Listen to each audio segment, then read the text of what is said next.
د ذهن د کمپیوټر په شان د تیزولو دپاره د رب زدنی علمه وظیفه.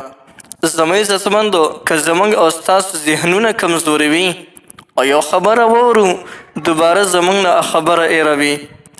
کله کله د بعضې کسانو ذهنونه دومره کمزوري وي چې یو خبره واوري اخواته مخکې دوباره چې راګوري نو خبره ترنه بیا هېروي. دا د ذهن کمزوري ده. اوس د ذهن او د دماغو د کمزورۍ د ختمولو دپاره درته یو داسې وظیفه درته ښیم، په دغه سکرین درته ښکاري ربي زدنی علمه.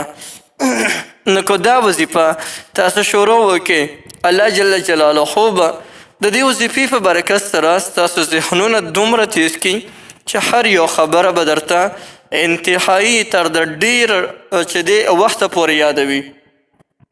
تر ډېر اوقاتو پورې به تاسو ته هر یو خبره یاد او چېرته کې به ستاسو نه دا خبره بیا هېره نه شي.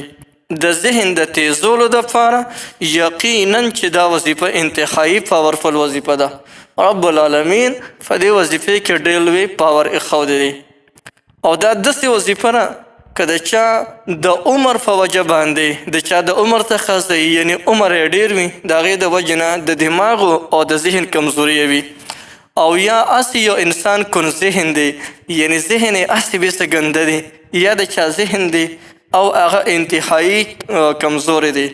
د هغې دپاره هم دا وظیفه تاسو کولی شئ، د رب زدنی علمه وظیفه ده.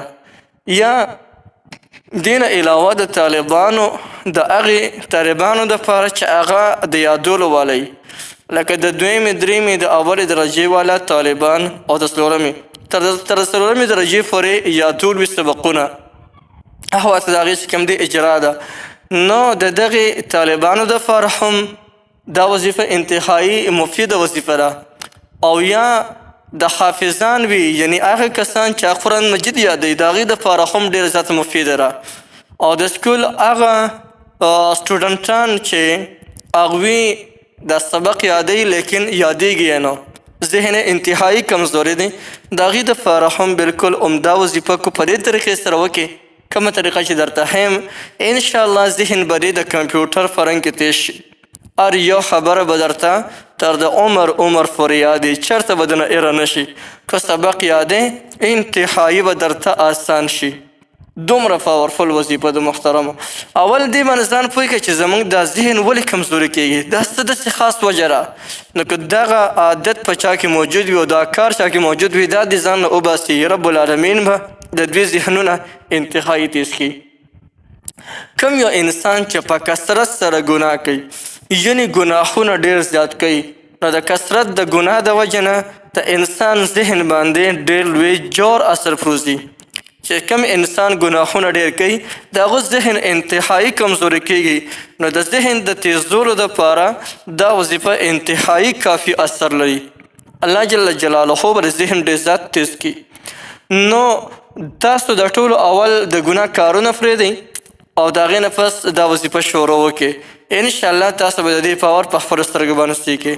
د وظیفې کولو طریقه دا ده چې د هر 5 ماړه وخته مونځ نه پس به دا وظیفه اویا کرته کې 70 مرتبه، یعنی اویا کرته دا وظیفه به د هر فرض منځه نه پس کې، او د ماسخوتن د منځه نه پس یا د ماښام د منځه نه پس یو وخت به مقرر کړي او 200 مرتبه 200 کرته به رب زدنی علمه دا وظیفه وکړي په یو ناسته کې، او بیا به 200 کرته یا حفیظو یا حفیظو یا حفیظو دا وظیفه وکړي.